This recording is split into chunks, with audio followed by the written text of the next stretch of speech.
voel soms soos moeite om elke dag gremering aan te sit. En sommige van ons sit net die basiese gremering aan, omdat ons nie altyd seker is hoe om dit te benader nie.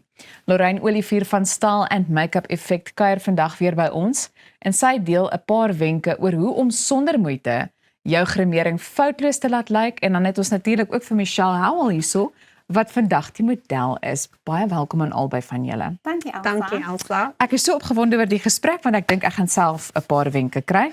So, ek dink die groot vraag is, laat meer gremering 'n mens jonger of ouer lyk? Dit laat 'n mens definitief ouer lyk, want die oomblik as jy te veel gremering aansit, dan plaas jy soveel meer klem daarop. En ook wat baie mense verkeerd doen, is hulle sit te veel onderlaag aan. So dit bring dan eintlik jou foute baie meer prominent uit. Goed, so wat is die grootste fout wat jy dan nou sien met onderlaag? Is dit nou dit waarna jy tans verwys het? Ja, Of nou... mense sit te veel onderlaag aan, maar ook hulle kry nie noodwendig die regte onderlaag vir hulle veltipe nie. Ja. Daar is so baie verskeidenheid van onderlaag, van liquid na cream, na bietjie meer van 'n dikker cream. So wat ons nou hierso jy spesifiek gedoen het, is ons het aan die een kant lekker dik onderlaag aangesit, Ja. en jy kan sien hy begin kykie raak. Veral hy gaan ook in die foutjies in die plooitjies in. En aan daai kant het ons die vel reg geprep, want Ja. prepping is baie belangrik as dit kom by onderlaag. As jy 'n onderlaag net op die vel sit, dan gaan hy ook frummel en hy gaan kykie word. Maar as jy die vel dan reg prep met die regte produkte, dan gaan hy soveel meer smooth aangaan en hy gaan net baie mooier lyk. Wil jy vir ons iets meer sê oor daai voorbereiding wat voor die tyd moet plaasvind? Velsorg is baie belangrik as dit kom by gremering. Mense dink ja, ek kan maar net gremering aansit, maar jou prepping van jou vel is eintlik die belangrikste. So jy moet 2 keer 'n week exfoliate en dan moet jy 'n serum aansit en jy moet 'n vogrem aansit, want dan gaan jou onderlaag ook soveel meer absorb in jou vel in. En wat ons ook gedoen het aan die ander kant, ons het hom met 'n klam sponsie lekker ingedruk in die vel in. En aan hierdie kant het ons hom net oppervlakkig gehou op die vel. So daai is jou aanwending is ook nogal baie belangrik as dit kom by onderlaag. Mense moenie net gaan aansit en dan, of baie mense sit sommer met hulle vingers aan. Ja. Dit is belangrik om 'n klam sponsie te vat en hom lekker in jou vel in te druk. En 'n klam sponsie absorbeer ook nie so baie van jou produk nie, maar hy absorbeer dan net dit in jou vel in. Voordat ons aanbeweeg net vinnig, wil ek vir julle vra, want baie mense wonder oor kwassies en sponsies. Wat dink julle is die beste om dan nou jonger te lyk? Want ek dink almal wil graag eerder jonger lyk. Wat is jou opinie daaroor? So ek dink dit gaan eintlik meer oor die tegniek wat 'n mens gebruik. Ek hou daarvan om 'n kwassie en 'n sponsie te gebruik. So ek doen my application met 'n kwassie, Ja. net om alles ingalig te kry, en dan gebruik ek die sponsie om hom net lekker in die vel in te werk, want dan lyk dit nie asof die onderlaag sit bo op jou vel nie, maar dat hy lyk meer skin-like. Ja, hy blend in. Dit is ook dink ek waar die beauty blender 'n rol speel, né? Ja, Belangrike rol speel. en die rede ook hoekom ons 'n kwassie gebruik om hom aan te wend, is omdat jou sponsie ook baie keer van jou produk absorbeer, waar jy gaan langer uitkom met jou onderlaag as jy hom eers met 'n borseltjie aanwend. Goed, wat is die rol van iets soos concealer? Concealer, ons het weer eens, een kant het ons baie concealer aangesit, Ja. en die ander kant, ons het uitgekom met 'n concealer wat bietjie hydrating is op die oog, want baie keer omdat hy kykie lyk is, omdat ons nie oogroom aansit onder hom nie, so dis ook weer eens belangrik om die oog te prep voordat jy concealer aansit, en ook dan om 'n hydrating concealer aan te sit. Wanneer jy apply ook, ek gaan net sommer naby kom, moenie jou concealer reg onder jou hele oog apply nie, want dan gaan hy ook kykie raak en hy gaan in die foutjies gaan sit. Wanneer jy hom apply hom daarso op die basies aan daai holtetjie, en dan van daar af blend jy hom uit en jy blend hom op.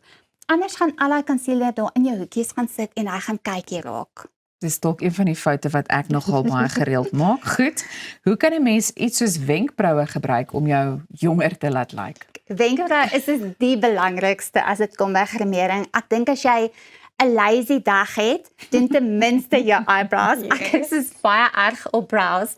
Maar weer eens, jy kan sien aan daai kant het ons alles mooi opgekam. Ja. Wanneer jy jou eyebrows ook pluk en shape, dan lig hy outomaties jou oog. So jy kan 'n instant eye lift kry in 2 minute. So ons het daai kant mooi shape en hom gepluk en ons het hom opgekam. En wanneer jy ook apply, maak seker jy vat jou eyebrow uit en nie af nie. Hierdie kant het ons hom verkeerd gedoen. Ons het hom te donker gemaak in die eerste plek en ons het hom afgevat en ons het hom soos 'n blok gemaak.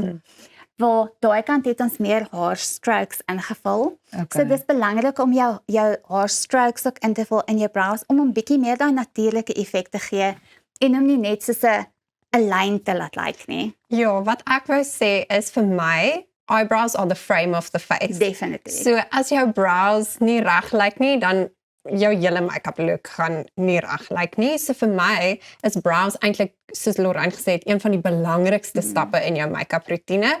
En ek sorg altyd dat my brows ten minste, al sit ek nie grimering aan nie, doen ek 'n clear brow gel om al my brows net lekker in plek te borsel. Maar nou vra ek vir julle, bedoel, want baie mense wonder ook, jy weet, hulle wil dit nie noodwendig te donker maak nie, of hulle is bang, want as 'n mens te donker maak, dan lyk jy ook harder. So hoe vind 'n mens daai balans na aanleiding van die skakering wat 'n mens moet gebruik? Jy gaan meeste van die tyd na jou haarkleur toe en kyk wat is jou haarkleur en dan vul jy jou eyebrows in volgens jou haarkleur.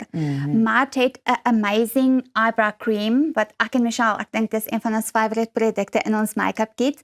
Dis 'n eyebrow cream, so jy kan ook dan 'n dun kwassie vat en dan vul jy net jou haarstrokes in en daar is 4 verskillende kleure. So daar's letterlik van blond tot brunet. Jy kan enige kleur vat om dan ook jou eyebrows in te vul. Ja, dit maak dit redelik makliker. So wat is iets klein wat mense kan doen wat gewoonlik dalk 'n bietjie misgekyk word?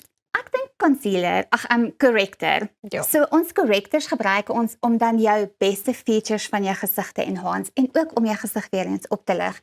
So hierdie kant weer eens het ons 'n concealer 'n corrector op die regte plek gebruik. En hierdie kant het ons hom verkeerd aangesit. So jy kan sien daai kant trek hy half die gesig af, waar aan die ander kant lig hy jou gesig op. So as jy 'n corrector gebruik wat basies jou lig en donker mee speel, jy gaan altyd 'n highlighter en 'n corrector op dieselfde manier gebruik, waar jou highlighter gaan altyd oplig en jou corrector gaan altyd wegsteek en kleiner maak. So daar het ons hom lekker opgelig met ons corrector en hierdie kant het ons hom afgetrek.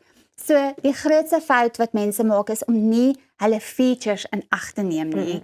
En net hulle kyk 'n tutorial en dan maak hulle net sommer wat alles op die tutorial gebeur het. Ja, wat is my features, Lorraine? Jou oë, definitief. Ons moet altyd jou oë laat pop. Yes.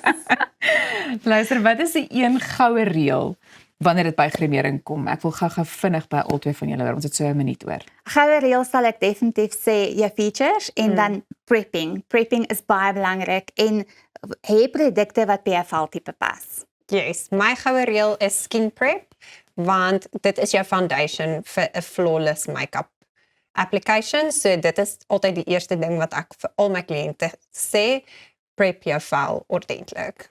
En dan net om jou af te sluit, ek dink dit is nogal, dit kan handig te pas kom om 'n bietjie meer natuurlik na die natuurlike kant toe te neig, nê? Nee? Ja, definitief. Die natuurlike look is meer trendy op die oomblik vir 2026. Die smoky eye is besig om so klein bietjie uit te faseer en mense bring meer die natuurlike features in. Nou maar daar het jy, dit klink vir my less is more. Bly ingeskakel want net hierna gesels ons oor die perfekte geleentheid waarheen jy jou grimering kan dra. Baie dankie Style & Makeup Effect. Jy's by Goeiemôre Good Morning. Ons is nou weer terug.